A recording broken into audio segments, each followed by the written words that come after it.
Good morning students. आज हम लेके आए हैं क्लास सेकंड का चैप्टर 7 और चैप्टर का नेम है बेटा the wild boar and the fox. The wild boar and the fox. Wild कहते हैं बेटा जंगली को, ऐसे जानवर जो जंगल में रहते जिन्हें आप पाल नहीं सकते, जिनको पालते उन्हें आप पेट कहते हैं बेटा। तो पेट का उल्टा वाइल्ड रहता है। द वाइल्ड बोर, बोर कहते हैं पिग यानी कि सुअर को, जंगली सुअर रहते हैं बेटा।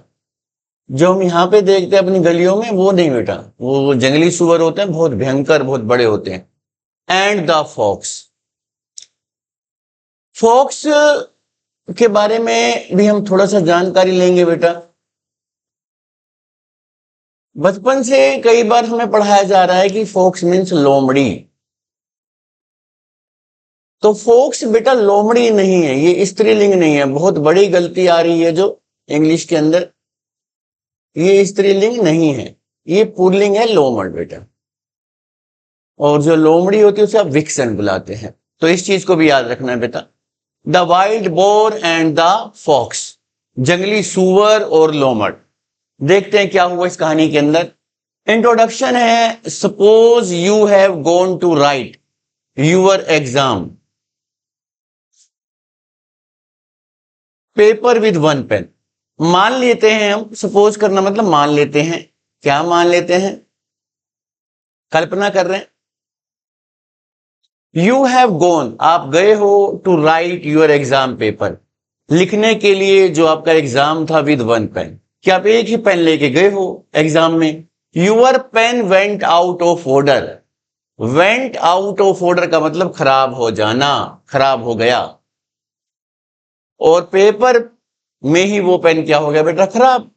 अब आपके पास पेन तो एक ही था। वाइल यू वर राइटिंग, जब आप लिख रहे थे, जब आप लिख रहे थे तो आपका पेन आउट ऑफ ऑर्डर हो गया, खराब हो गया। हैव यू बिकम अपसेट, क्या आप अपसेट हो जाओगे? क्या आप परेशान हो जाओगे? भाई परेशान हो जाएगा बंदा कि एक ही पेन है, वो भी खराब हो गया। Have you ever suffered, suffered का मतलब पीड़ित होना, दुखी हो जाना। On the way back to home, back back to home from school in a rainy day without having an umbrella with you. दूसरी परेशानी देखिएगा, हैव यू एवर सफर्ड, क्या आप कभी, आपको मतलब सफर हुए हैं, दुख हुआ है आपको इस चीज का? ऑन द वे बैक, कि आपको वापस आना पड़ा हो घर के लिए। कहां से? स्कूल से। बारिश के दिन भी आप स्कूल से लौट रहे हैं, बारिश हो रही है और आपके पास अम्ब्रेला भी नहीं है, बारिश बहुत जोरों से है, तो आप भीगेंगे बेटा, दुखी होंगे, जूते खराब, बैग खराब होने की संभावना है, तो आपको सफर होना पड़ेगा। Let us read this story, आओ हम पढ़ें। To know what the fox learns, आओ इस स्टोरी को पढ़े। टू नो, यह जानने के लिए, क्या जानने के लिए बेटा? What the fox learn from से वाइल्ड बोर, कि एक लोमड़ ने एक जंगली सुअर से क्या सीखा। अभी हम इन बातों की भी बात करेंगे बेटा कि क्या, क्यों इसने ये चीज दी हमें। लॉन्ग लॉन्ग एगो, बहुत पहले की बात है, बहुत बहुत पहले की। देयर लिव्ड, रहते थे। Many animals in A green forest, एक हरे भरे जंगल में बहुत सारे जानवर रहते थे। There were tigers, bears, jackals and elephants. उन जानवरों में क्या क्या था? टाइगर्स कहते हैं बाघ को बेटा, बियर, रीछ भी रहते हैं बेटा, जैकल्स सियार, एंड द एलिफेंट्स और हाथी। There were few wild boar, there were few, वहां पर कुछ वाइल्ड बोर्स, जंगली सुअर भी थे। क्या भी थे बेटा? जंगली सुअर भी थे।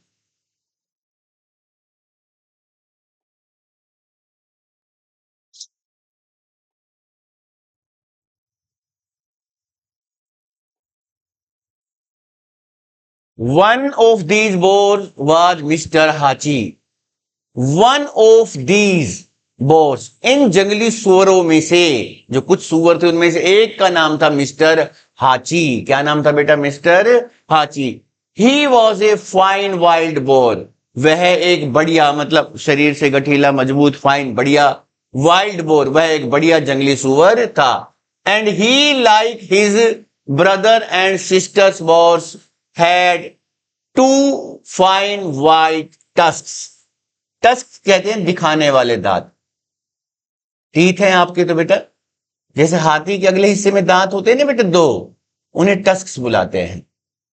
तो देखते हैं, एंड ही लाइक, और उसके पास भी थे, like his brother and sisters. अब यहां पे एक चीज और क्लियर हो गई कि जो मिस्टर हाची था उसका एक भाई भी था, उसकी एक बहन भी थी। जैसे उनके दांत थे दो, ऐसे ही दांत इसके भी थे। किसके भी थे बेटा? हाची के भी थे। तो ये वो बात कर रहा है कि मिस्टर हाची के भी अपने भाई और बहन की तरह दो टस्क थे, वाइट टस्क थे, बढ़िया, two fine white tusk. One day mister Hachi came to an old tree. एक दिन मिस्टर हाची एक पुराने पेड़ के पास आया। He stood beside the tree. He stood मतलब खड़ा हो गया, बिसाइड मतलब के साथ, बिसाइड मतलब के साथ, the tree, and thought for a moment, और एक मोमेंट के लिए उसने सोचा। क्या सोचा बेटा? हम देखते हैं अभी।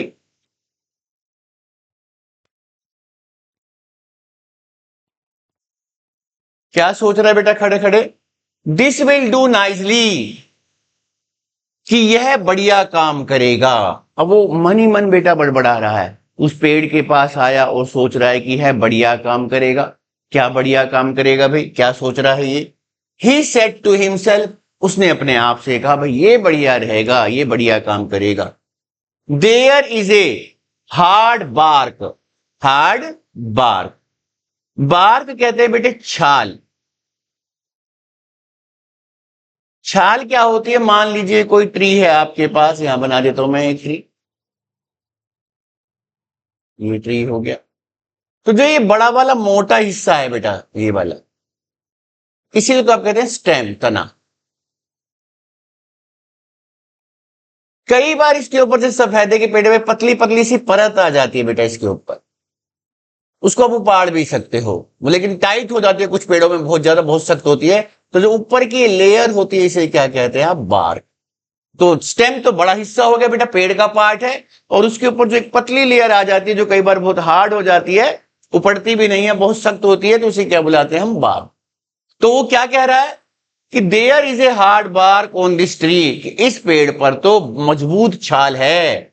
मिस्टर हाची bent his head, mister Hachi ने, बेंट मतलब मोड़ा, हिज हेड अपना सर ऐसे झुकाया उसने, और जो पेड़ था उसके ऊपर ऐसे रगड़ना चालू करेगा। And begin sharpening, and begin sharpening का मतलब पैना करना, हिज टस्क, और उसने उसके ऊपर, जैसे वो देखे ना बेटा धार लगाते हैं चाकू छुरियों पर, तो ऐसे ऐसे ऐसे ऐसे रगड़ते हैं, तो जो भी चीज होती है उसमें शार्पन हो जाती है, मजबूत हो जाती है, मतलब पैनी हो जाती है। तो इसने अपने दांतों को इस्तेमाल करने के लिए, पैना करने के लिए क्या किया कि एक बड़ा सा पेड़ ढूंढ रहा है, ये उसकी मजबूत छाल को देख रहा है और अपने सर को झुका के उसके ऊपर रगड़ने की कोशिश कर रहा है, मतलब धार लगा रहा है उसके ऊपर। कौन? मिस्टर हाची। आगे देखते क्या हो रहा है। मिस्टर हाची रब्ड, रब्ड मतलब रगड़ना, his tusks up and down, up and down का मतलब ऊपर नीचे, ऐसे ऐसे करके रगड़ रहा है। अगेंस्ट मतलब जो ट्री की ट्रंक थी, ट्रंक में बेटा तना ही रहता है ये वाला, स्टेम कह लीजिए, ट्रंक कह लीजिए। Down against the trunk of the tree, then he rubbed then from side to side, मतलब ऐसे साइड टू साइड भी और ऊपर नीचे भी, दोनों तरीकों से वो उसको दांतों को उसके ऊपर रगड़ रहा है, बार के ऊपर। सून मिस्टर काबोज, जल्दी ही वहां पर एक जिसका नाम आ रहा है काबोज, एक लोमड़ आया, came to mister Hachi, mister Hachi के पास, and sat near by him, near by का मतलब उसके साथ बैठ गया वो लोमड़। Mister Kabos watched mister Hachi. Mister Kabos ने देखा, किसको देखा भाई? मिस्टर हाची रबिंग हिज टस्क्स, कि जो मिस्टर हाची अपने दांतों को वो रब कर रहा है। मिस्टर हाची again rubbed his tusks against the trunk of the tree. Mister Hachi ने दोबारा से अपने टस्क को रगड़ना शुरू कर दिया उस ट्रंक पर, बार्क पर। And then he rubbed them some more up and down, और फिर उसने फिर से तेजी से ऊपर नीचे, लेफ्ट एंड राइट, दाएं बाएं, and then from side to side, और इधर उधर, मतलब चारों तरफ से वो दांतों को उसके ऊपर रगड़ रहा है, डायरेक्शन चेंज कर करके, ताकि हर जगह से उसके दांत है वो शार्पन हो जाए। Mister Kabos started laughing. Mister Kabos ने हंसना शुरू कर दिया। क्या करना शुरू कर दिया उसने? हंसना। Ha ha ha loud mister Kabos very loudly. Very loudly का मतलब बहुत तेजी से हंसा वो मिस्टर काबोस, बहुत जोर से। मिस्टर हाची स्टॉप्ड शार्पनिंग हिज टस्क। जब वो हंसा तो मिस्टर हाची ने देखा कौन पागल आ गया भाई ये, उसने अपने दांतों को रगड़ना बंद कर दिया। ही ग्रोल्ड। ग्रोल्ड का मतलब गुर्राना। वह गुर्राया, काबूस पर गुर्राया वो, भाई क्यों हंस रहा है तू?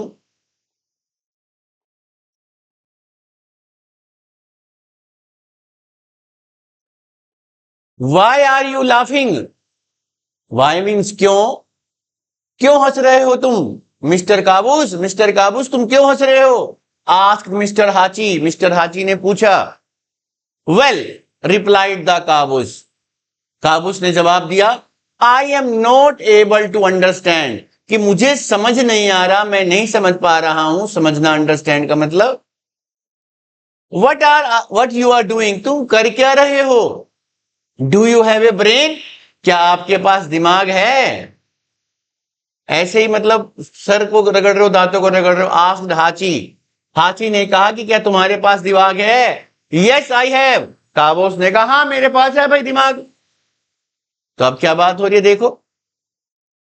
But why are you asking, but why are you, लेकिन, why are you asking such a strange question, तो अगर आपके पास दिमाग है तो फिर ये अजीब प्रश्न क्यों पूछ रहे हो भाई मुझसे तुम? Asked Kabos. If you had a brain, अगर तुम्हारे पास दिमाग होता, you would not have asked it after seeing me doing so, कि अगर आपके पास दिमाग होता, ये मिस्टर हाची कह रहा है काबूस से, कि भाई अगर आपके पास दिमाग होता तो मुझे यह देखकर कि मैं क्या कर रहा हूं आप मुझसे ऐसा प्रश्न ना पूछते। सेड हाची। By the way I am sharpening, फिर भी, जैसे होता है ना, फिर भी बता देता हूं मैं तुम्हें, फिर भी I am sharpening my tusk, कि मैं अपने दांतों को पैना कर रहा हूं। बट फॉर वट, क्यों कर रहे हो भाई, क्यों, क्या बात हो गई ऐसी? टू बी रेडी, अपने आप को तैयार करने के लिए। टू फेस डेंजर, फेस का मतलब चेहरा भी होता है बेटा, सामना करना भी होता है, किसी खतरे का सामना करना। डेंजर मतलब खतरा, कि किसी खतरे का सामना करने के लिए मैं अपने आप को तैयार कर रहा हूं, मिस्टर हाची ने जवाब दिया। Mister Kaboos looked to the left, mister Kaboos ने बाएं तरफ देखा। He looked to the right, उसने दाएं तरफ देखा। अप एंड द स्काई, ऊपर देखा। ही लुक्ड बिहाइंड हिम, और उसके पीछे देखा। बिहाइंड मतलब पीछे। आई सी नो डेंजर, मुझे तो कोई खतरा दिखाई नहीं देता, काबूस ने कहा। Laughed mister Kaboos. There is no danger in my sight, my sight का मतलब मेरी दृष्टि में, जहां तक मैं देख पा रहा हूं, दाएं बाएं ऊपर नीचे सब जगह देखा, लेकिन खतरा तो कहीं है ही नहीं, कुछ नहीं आ रहा। So there is no need, there is no need का मतलब आवश्यकता नहीं है, कोई आवश्यकता नहीं है। टू शार्पन यूर टस्क, कि आप अपने दांतों को पैना करें। When I will face the danger, जब मेरे पास खतरा आ जाएगा, सामना करूंगा। Said mister Hachi. There will be no time, उस समय समय नहीं होगा। टू शार्पन माई टस्क, अपने दांतों को पैना करने के लिए। अब देखो कितना बढ़िया आंसर दिया है हाची ने। हाची कह रहा है भाई जब खतरा आ जाएगा मेरे सामने तो मेरे पास तो टाइम ही नहीं होगा कि मैं अपने दांतों को पैना करूं। यहां खतरे से मतलब बेटा कोई जानवर आक्रमण कर देता है तो उसको रक्षा करने के लिए उसके पास दांत है। अगर वो पहने नहीं होंगे तो कैसे लड़ेगा वो दूसरे जानवर से? तो इसलिए वो अपने दांतों को पहले से ही तैयार करके रख रहा है कि जब खतरा आएगा तो मुझे कौन से टाइम मिल जाएगा। समझ रहे हो ना बेटे इस चीज को? तो ये बात समझाई गई थी कि अगर आपको पहले से ही सोच के चलोगे तो आपके सामने समस्याएं नहीं आएंगी बेटा। सो आई एम गेटिंग प्रिपेयर्ड, मैं अपने आप को तैयार कर रहा हूं टू फेस एनी इम्पेंडिंग का मतलब होता है बेटा आने वाला खतरा। आने वाला, अभी आया नहीं है लेकिन फ्यूचर में आ सकता है बेटा, तो आने वाला फोर्थ कमिंग कहते हैं इसको। समझ में आने ना बेटा बात? मिस्टर हाची टर्न्ड अवे, मिस्टर हाची घूमा फ्रॉम मिस्टर काबूस की तरफ। ही begin sharpening his tusk again, और वे टर्न अवे का मतलब उससे अब दूर फिर से घूम गया उसको बताने के बाद ये वाली बात, और फिर से अपने काम में लग गया अपने दांत को पहना करने में। यू आर राइट मिस्टर हाची, आप ठीक कहते हो मिस्टर हाची। वी मस्ट बी प्रिपेयर्ड, हमें तैयार रहना चाहिए टू फेस, सामना करने के लिए, एनी इम्पेंडिंग, आने वाले खतरे का सामना करने के लिए हमेशा तैयार रहना चाहिए। ये बात किसने कही? मिस्टर काबूस ने। तो बेटा ये था चैप्टर। अब जो स्टार्टिंग में बात आई थी ना बेटा कि आप एक ही पेन लेके चले गए, तो यही बात बता रहे कि वो खतरा हो गया आपके लिए। अगर आप पहले पल प्रिपेयर्ड होते, आप 2 पेन लेके चलिए, अपनी पहले तैयारी करके चलिए बेटा। आपको दिख रहा है कि सुबह मौसम खराब है, तो आप क्या करके चलिए बेटा, आप पहले से छाता रख लीजिए बैग में, तो आपको दिक्कत नहीं होगी। तो इसलिए उसने बात को कहा था ये वाला कि अगर आपको फ्यूचर में क्या होने की संभावना है पहले आप उसकी कल्पना कर सकते हैं, तो आप बहुत सी समस्याओं को हल कर सकते हैं बेटा। तो इस चैप्टर को रीड कीजिए बेटा। ओके।